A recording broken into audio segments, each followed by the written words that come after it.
I'm out of the house. I'm out. Look at me, I'm out. And I was almost late getting here. It takes forever to get this hair looking like this. That's the opener, folks. I've been cooped up for 5 months. That's the best I could come up with. Let me tell you a little bit about myself, and then we'll move on. I'm 64 years old, which means 4 years ago I was 60, and my wife came to me and she said, you need to get a physical. I said, for what? I feel fine. She goes, you don't wait for stuff to break until you go. You get maintenance done. And I gotta tell you, I was 35 pounds heavier at that time. So I go and have a physical. 7 days later, they call. I'm out of town. Tammy takes the call. She calls me up. She says, the doctor's office just called with your test results. I said, what'd they say? Tammy says, I'll paraphrase. Doctor said if you were part of a wildebeest herd, the lions would be circling you right now. I don't even know what that means. She goes, it means you're old and you're weak and you're gonna start exercising. That's what it means. She went out and bought 2 Fitbits, one for me and one for her. And what I didn't know is she signed on to be my friend. Yeah, which means my wife can actually monitor my movement. And she caught me in a lie. And I admit it, I lie to my wife. Not often, but if you've been married more than a week, you know what I'm talking about. There are just conversations I don't want to have. And she calls me up at 2 in the afternoon. I've been in a hotel room. I haven't left all day. And I knew she was going to ask, what'd you do today? And if I tell her nothing, she's going to give me this whole widow argument. Your heart's going to blow up. You're going to die. I'm going to be a widow. I don't want to hear it. So sure enough, she says, what'd you do? And I lied. I said, I went to the mall. I walked for a while, came back, had some breakfast. She goes, short walk. You've taken 91 steps all day. I said, how do you even know that? She goes, I'm your friend. I go, well, you're not my friend anymore. I did learn something that day. 4 trips to a commode at a Holiday Inn Express, 91 steps. Every day's a learning day, folks. Fitbit monitors your entire life. Fitbit will actually tell me how many times I get up in the middle of the night and use the restroom. And then Tammy will send me a text message. You were up 5 times. Why are you so restless?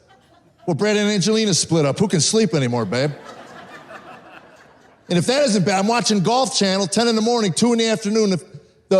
She sends me a text message. Are you dead? You've taken 78 steps all day. I didn't have the heart to tell her most of that was because my foot fell asleep and I was banging it on the floor. Leave me alone, woman. She says, you need to find something to do exercise-wise. I go, like, what do you have in mind? She says, I've always wanted to ski. That's what my wife said to me. I've always wanted to learn how to ski. We've been married 34 years. That's the first mention of the skiing fetish I've heard come out of her mouth. We've watched 7 Winter Olympics together as man and wife. She never once leaned over while Lindsey Vonn was zipping down the slopes and said, boy, I'd love to learn how to do that. So I figured it out pretty quick. I said, look, Tam, I'm not taking up the sport that killed Sonny Bono at my age. You want the insurance money, you can poison me like other wives, I'll get a meal out of it. I tried skiing when I was in my 20s and I was coordinated. I got knocked unconscious by the chairlift. What more sign from God do you need? And if that wasn't humiliating enough, the insurance company refused to cover my head injury. Guy called me up at home and said, let me understand this. You got hit in the head with a chairlift. I said, yes, sir. He goes, well, that makes you a moron. And we consider that a pre-existing condition around here. Holy cow, they had me. And then my 60th birthday rolls around. That's a big birthday, 6-0. You know what she gets me for a gift? This is my 60th birthday gift. 12 hours with a personal trainer named Todd. Hi, Jeff, I'm 2% body fat Todd. Well, hey, 2%, I'm 80% flabby Jeff. How you doing? First question he asked me, how long has it been since I had an exercise program? Well, let me ponder that one, Tado. It's gonna take a while to do the math here. I'm 60. Well, 60 years, 9 months. Didn't take that long at all. To be honest with you, Todd, I haven't moved with any purpose since I won the race at conception. Yeah. Thank you.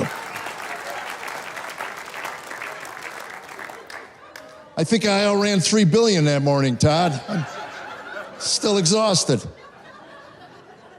We'd all exercise if the weight we gained was in a different place on our bodies. Where do we gain weight? Our stomachs and our behinds. It's not in our way. A couple pounds on your forehead would get you to a gym. and I can't see nothing. Hey, you want a donut? No, I'm running out of hats.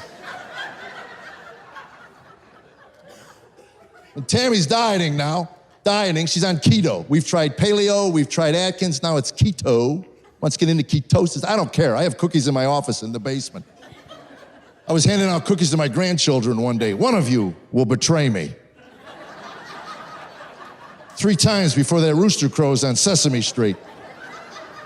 And my grandson, is it me, Papa? It is you. Look at the crumbs on your lips. Did you get any of that in your mouth? So I'm unpacking the groceries for the big keto buy, and I come across rice cakes. Now, I've never had a rice cake, never eaten a rice cake, don't know what they are. And all I see is the word cake on the package. So I call her out on it. I go, baby, I thought cake was a no-no with the keto. She says, no, that's for our cheat day. What? Apparently, you get a cheat day. You can eat whatever garbage you want 1 day a week. So a couple days went by. I was ready for my cheat day. I remember we have cake. So I run to the pantry. I pull out the rice cakes. I rip one open. I'm feeling it. It kind of feels like a brake pad, you know. But it's cake. How bad can it be?